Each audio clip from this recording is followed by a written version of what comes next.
Hi, everybody. My name is Daniel Imberman. And I'm Gonzalo Diaz. And this is Minimum Viable Data Products from Zero to Data Science Pipelines. So what is a minimum viable data product? Well, before we can even dive into that, let's start out with what is a product? And at its core, a product is something that brings value to a customer.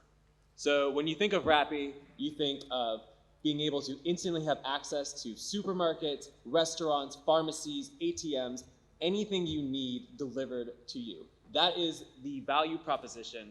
And if a company doesn't offer some form of value, customers don't use it, and then that company doesn't have engineers, and then those engineers don't come to PyData Córdoba. So that is what a product is, but more important to this talk is what is a data product? And what a data product is a feature that personalizes your experience. So taking this to the real world, think about when you go to your favorite pizza restaurant. You walk in, the owner knows you by name, they sit you down, they don't even need to take your order, they immediately know your favorite type of pizza. And that's why, even though the quality of the pizza is a little so-so, you still come back because you feel that you are known there.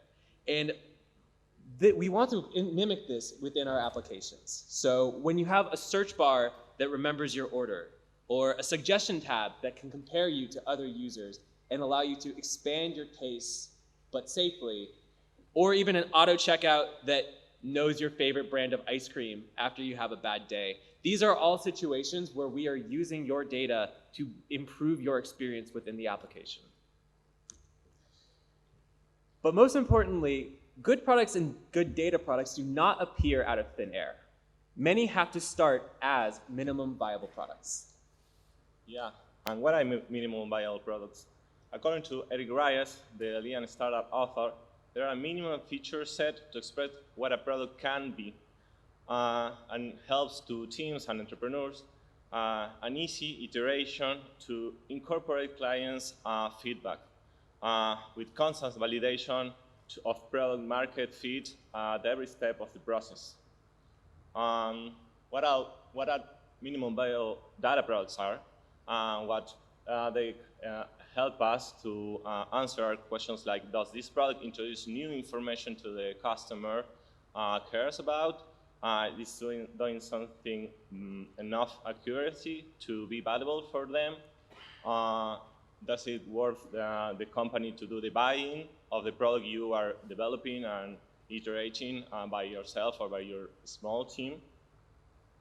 With both minimum viable product and minimum viable data product, there is a single factor that is consistent for success.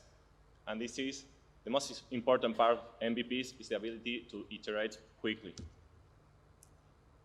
And so that's what we want to kind of go over, is the idea of going from zero to a full data science product, a full data science pipeline. And so we're going to be throwing a lot of technologies at you in this talk, but we're going to do so in a measured fashion, in a measured speed. So by the end of this talk, you will understand what all these technologies are, but we promise not to overwhelm. So let's start out at the very beginning. You are a data scientist.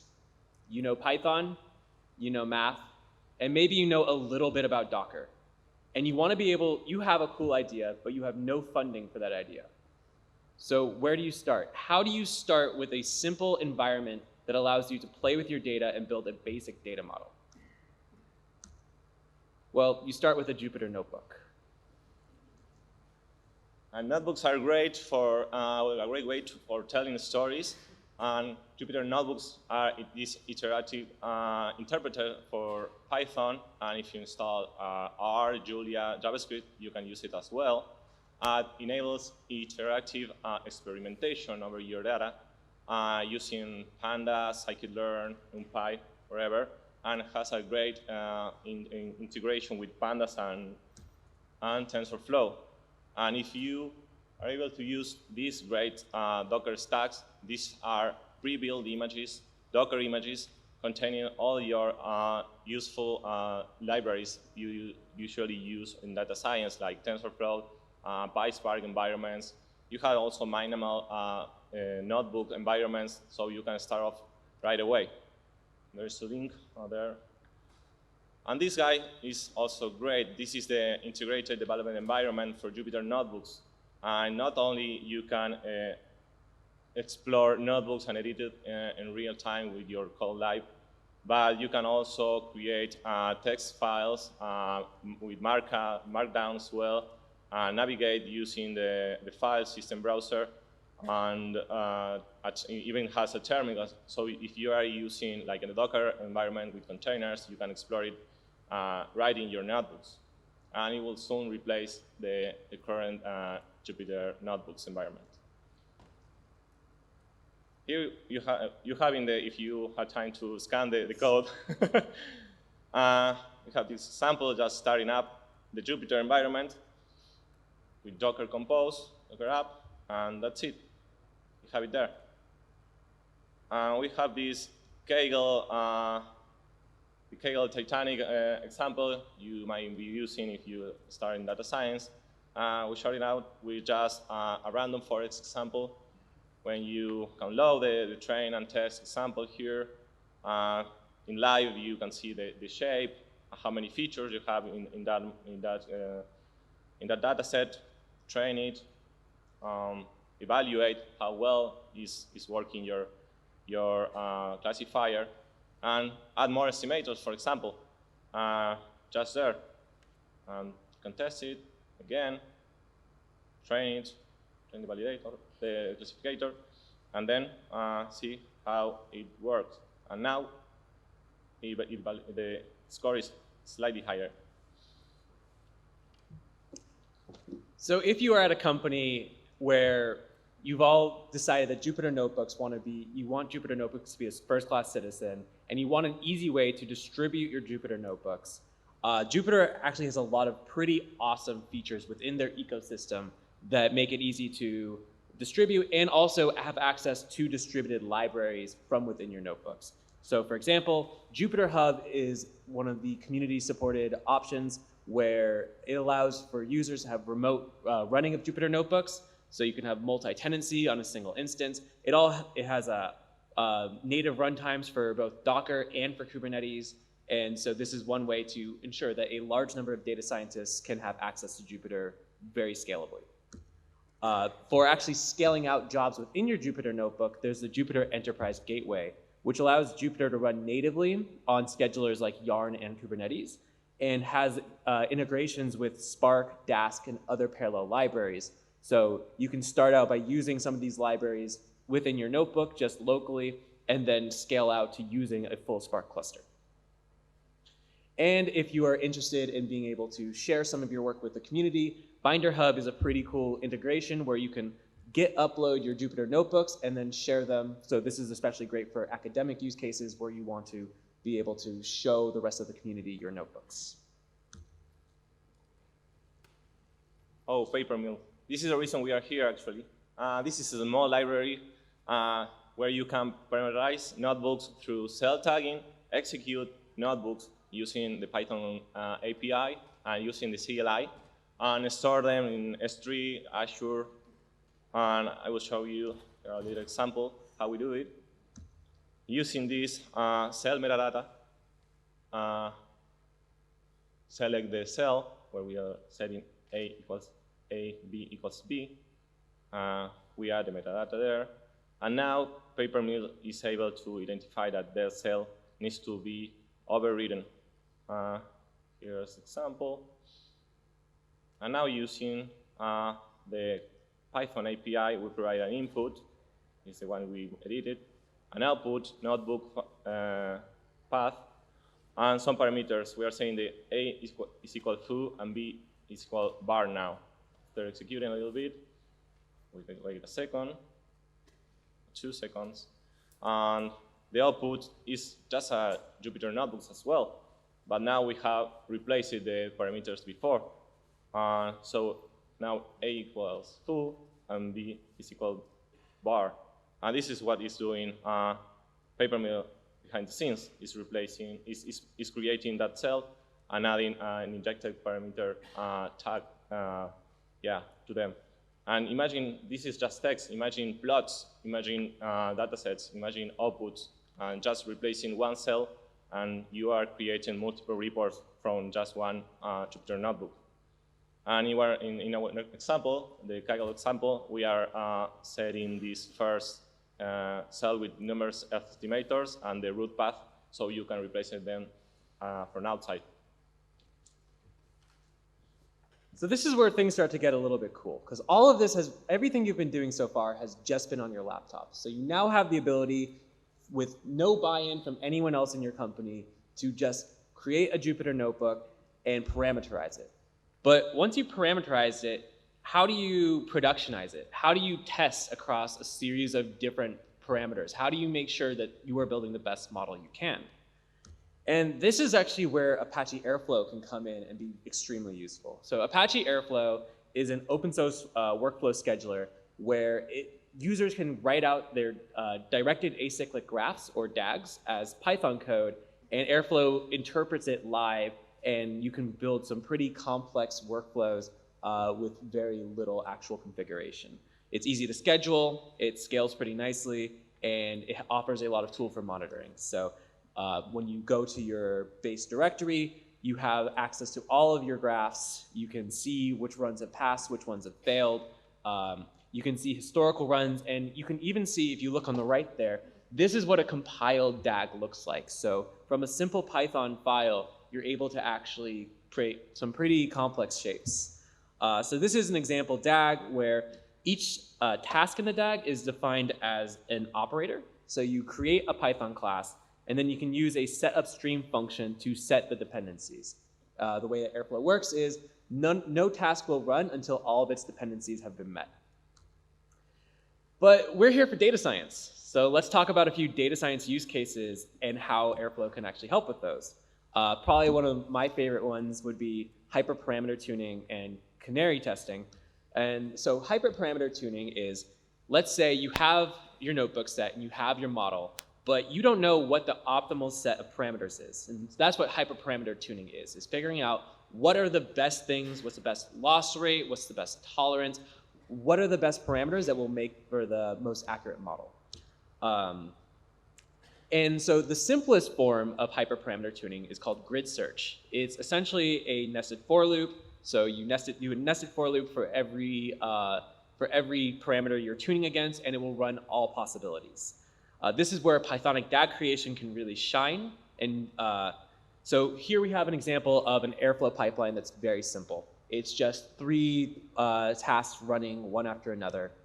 And we want to do hyperparameter tuning on this. So we go back to our code example, and let's say we add, we want to tune on the loss rate. So first, let's separate out these 3 tasks just so that it's easier to check out. And when you're doing this, click the refresh button there. Don't click the one on your browser, because that actually pulls the new information from the database.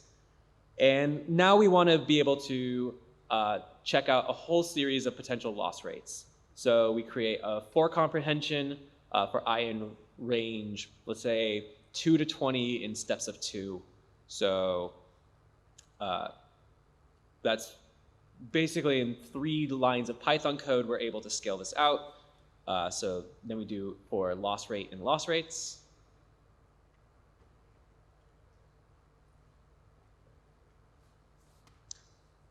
And now we can scale out to 10 different versions, 100, or even 1,000 different hyperparameters with pretty minimal Python code changes. But we also want to remember that this was a pipeline, so we want each of these steps to be one after the other. So we can go back to our code and basically keep track of all of the last steps. So for previous tasks in previous tasks.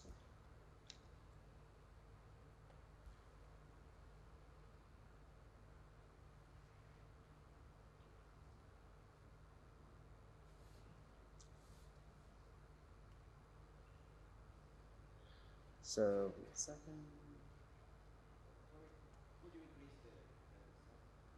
Yes. Let me quickly increase the size of that.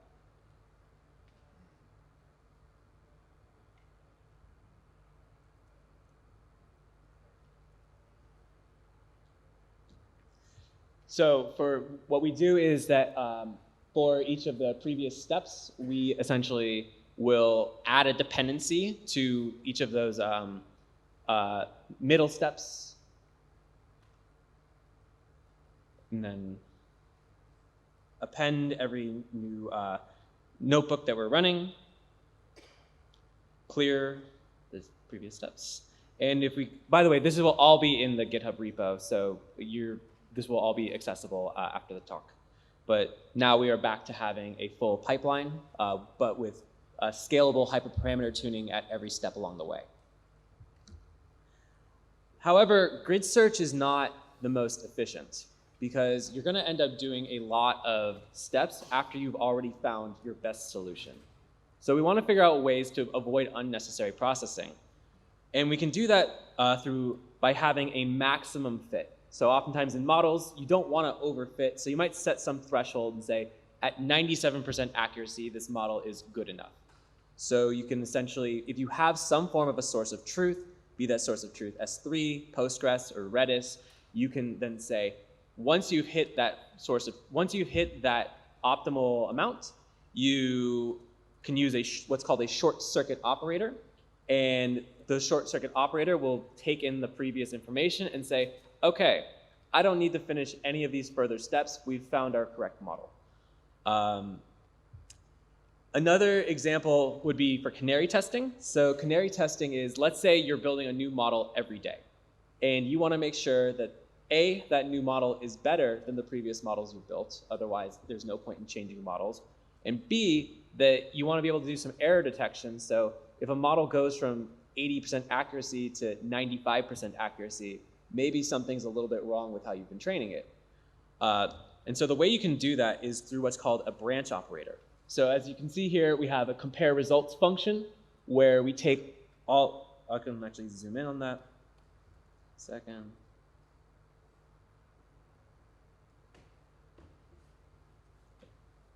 So we have a compare results function where we take all of the old models and we essentially say, if any of the old models is better than the new model, deploy the alert of a failure, otherwise deploy the new model. So if we go back to Airflow, we can see here that we can run the canary test. And if we go to the actual DAG, you'll see that it actually runs all the new models, and then it has what's called a branching operator. And based on the fact it's the first time, the new model is the best model. Therefore, when compare results runs, it skips the failure mode and goes directly to the model deployments. But if we go back and we change the minimum value of the old models to 5, so now they're higher than the new model, we can rerun this DAG.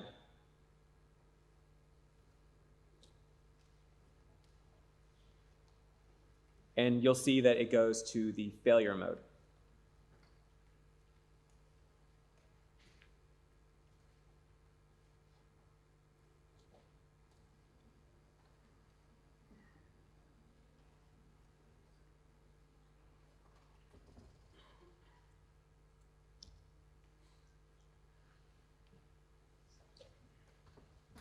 So at Rappi, we take advantage of this and the extension nature of Airflow. And we write this product called Rappi Flow from here from Córdoba to the entire continent. And we write custom plugins, plus with Astronomer helping in the deployment. We can easily get these use cases that are common for us, like SQL plus Panda, adding some programmatic pipelines to generate DAGs, and calling Docker images for training, and offline prediction right directly from Airflow. So we don't have to worry about having like really expensive and complex libraries in Airflow while we are calling Docker images from it. And the programmatic pipelines are these kind of guys. We have the long line there. There are like 4 loops of calling SQL files, an array of SQL files. And you can do things like this. We have one pipeline and with tens of lines, and then a for loop, and now we are processing the entire continent just with the same amount of lines, and that's programmatic DAX is. And with this, we also extending an Airflow operator called Kubernetes pod operator that triggers a Docker image into Kubernetes. And we extend it just adding more environment variables, resources, how much CPU, memory you need, and secrets, credentials through secrets, and that's it. And you're calling your Docker images there, from there. So now you have we have a working Jupyter notebook. We've used Papermill to parameterize it, and we're able to use Airflow to scale it. But you're starting to run into a problem where it's one thing to run one Jupyter notebook in parallel. Like, it's one thing to run one Jupyter notebook on your laptop, and another thing to run 10 Jupyter notebooks, and another thing completely to run 100 or 1,000 Jupyter notebooks in parallel on a single laptop. So this is the point where you might start actually needing some infrastructure, but hopefully at this point, you've built a good enough model and built enough of an MVP to get some form of buy-in from your company. So let's say now you have some time and you have some infrastructure, and you want to be able to scale out Apache Airflow to run hundreds or thousands of tasks in parallel. Well, there's two main options for scaling in Apache Airflow. There's the Kubernetes executor and the Celery executor. What the Kubernetes executor does is, one of the nice things about it is that you only need Kubernetes. You don't need any extra infrastructure. You don't need to manage Celery or anything else. And it has what's called dynamic allocation, where essentially Airflow is able to speak to Kubernetes and dynamically launch pods, one pod per every task you're running. And in times when you have a lot of load, it will expand out that cluster. And then once everything is completed, it shrinks back down to a single pod, so it's not wasting your AWS bill or electricity. And it also has a pretty cool fault tolerance story where you can, let's say you have tasks that absolutely need to run, and the scheduler dies. We're actually able to use both Postgres and the Kubernetes API to completely recreate state so that we're ensured that no task ever runs twice and no task ever gets lost. However, there still are good use cases for when you want to use the Celery executor. So let's say you're doing something online and you want to make sure that you have very fast SLAs. You might not want to wait for a pod to launch every time you're running a task. Therefore, you can have certain benefits for very short-term SLAs, and you could have multi-tenancy per worker when you have the static workers of the Celery executor. But there's one other feature of the Kubernetes executor that I think would be particularly valuable in the data science use case, and that is the ability to have an executor config. Because we're launching a new pod every time you're launching a new task, the Kubernetes executor allows you to determine specific features of the pod based on just what's in the operator. So for example, if you're having one task that runs a Jupyter notebook and another that just sends a Spark request, you're going to have very different needs for how much memory and how much CPU you're going to want per pod. You're also, if you're dealing with personal information, might want to have service accounts such that one pod only has access to GCP and one pod only has access to AWS. And if you're doing things with TensorFlow, you can even go so far as to set a node affinity to make sure that that task runs in a GPU-enabled node. And when it comes to deploying Apache Airflow on Kubernetes and Celery, there are a few main options. You can, of course, these are open source, all open source technologies. You can run them yourself. But I do also want to mention that there's a company called astronomer.io, which essentially offers Airflow as a service. Now, full disclosure, this is the company I work for. But it's a pretty cool product where essentially you have a UI, you can press a button, and you can launch either Kubernetes executor or Celery executor. And it also offers some pretty great monitoring and support. But another reason why I'm mentioning it right now is there's a pretty cool local development story with Astronomer that you don't even need to sign up for anything for. You just need to download this, the CLI. So if you run this curl command and you download the Astronomer CLI, you can essentially just create an empty directory, run astro dev init, and it will create an entire Airflow environment for you. So this environment has a Docker file, it has a DAGs folder, it has all your packages and requirements, and you can modify all of this as much as you like. And so then once you're, and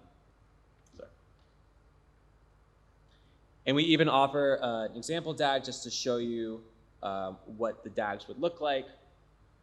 And so then once you're at the point where you feel that your DAGs are ready, you can pretty easily start an Airflow server on your local Docker, where if you just run astrodev start, it will pull any necessary layers. It will then add on any layers that you personally put on, so any package dependencies, any special configurations.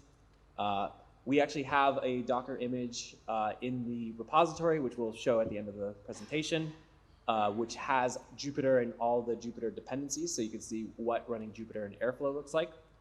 And then it creates an entire Airflow instance. So we're just going to wait for the network to be created.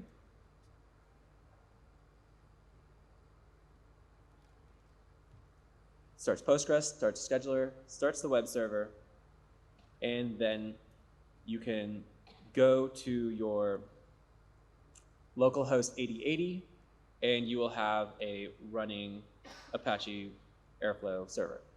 And what's really nice about this is because it's attached to a local volume, you'll be able to essentially live in your IDE, modify the Python files, and then go back and see those changes in your DAGs. So you can inspect the shape, you can run them with like a small amount of data to run locally, and you can test it out. So once you have that local instance, once again, test it with a local amount of data. And as far as a big trick for avoiding any issues within Airflow is try to keep any complex logic in the actual tasks. So for example, if you have a lot of extra dependencies for a specific task, consider the Kubernetes pod operator. So you can launch any arbitrary Docker image in Kubernetes and Airflow will monitor. Or if you're doing a lot of work with Spark, make sure that you're using a Spark operator so you can test that Spark job independently of Airflow and only use it as an orchestrator. Finally, for deploying Airflow, once you've done everything locally and you feel that your Python files are ready to be sent out, there are a few main options within Kubernetes to allow for deploying DAGs to Airflow. There's the option of baking it into the Docker image, of having a shared NFS or persistent volume, or of using a git sync so that your DAG, if you push the git, they will get pushed into your Airflow instances. We would personally recommend that you use baking it into your Docker image unless you have a multi-tenant Airflow cluster. So in terms of simplicity, in terms of being able to easily revert back old changes, having it in your Docker image is easiest, but if you're running one large Airflow for your entire company, then it can get pretty painful if every time one of your engineers makes a change, it has to relaunch the scheduler, at which point you should consider something like NFS. And this is an example of what it would look like to deploy to astronomers. So first you just do an astro auth login, you get a URL, you go in and you get a key, an OAuth key, which I will not be showing the whole thing because I don't want people logging in as me. And then once you've logged in, all you have to do is in that same folder, do astro deploy and pick the cluster you want. And it will take that local image that you've been running on your laptop and it will push it to a Kubernetes cluster, either using the Kubernetes executor or the Celery executor, where you can launch 1,000 notebooks at scale and get your model done at a production level. So push it.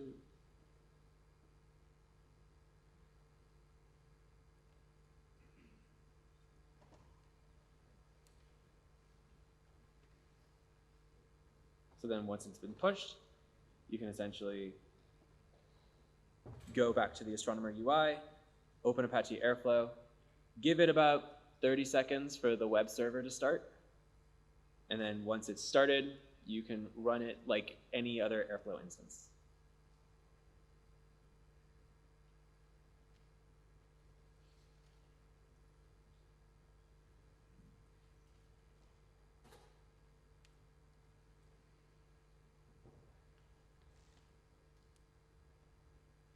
So TLDR, a quick overview. You start out with a very simple model in a Jupyter notebook. You parameterize it using PaperMill. You can tune it, test it, compare it, and productionize it using Airflow. And then you can run it at production scale using Kubernetes or Celery. And every step along the way, you will have a working model. And every step along the way, you're just adding a small amount more of infrastructure. And by the time you actually need a Kubernetes cluster or Celery workers, you should hopefully have a working data product that you can get buy-in from management, get feedback from customers, and be assured that you are building something that will bring joy.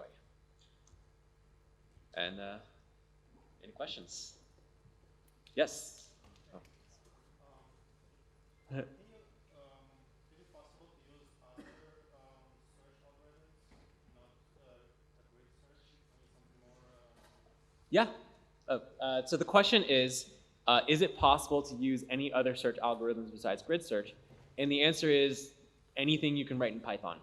So what's really great about Airflow is so as Gonzalo had mentioned, Rappi builds their own operators from scratch. And you can basically, any configuration you can figure out for yourself. Like you can do stochastic descent, anything you can think of in Python.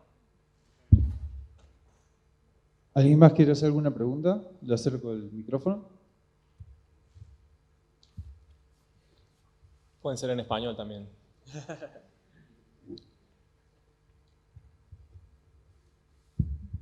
Hi, thank you so much for sharing all the information. So I have actually two questions.